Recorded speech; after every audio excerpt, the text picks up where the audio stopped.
ডালে ভাতে বাঙালি, সঙ্গে যদি থাকে চিংড়ির মালাইকারি।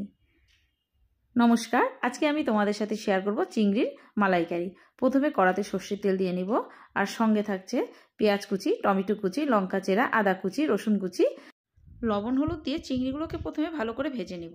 আর তার সাথে পেস্টটি বানিয়ে নিব পেঁয়াজ, টমেটো, রসুন, আদা, লঙ্কা আর অল্প করে সর্ষে দিয়ে আমি পেস্টটিকে ভালো করে বানিয়ে নিচ্ছি।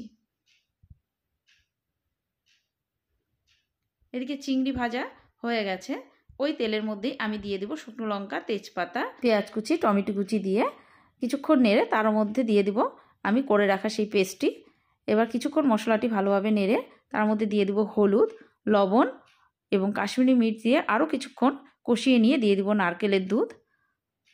তারপর দিয়ে দেব চিংড়িগুলোকে, দিয়ে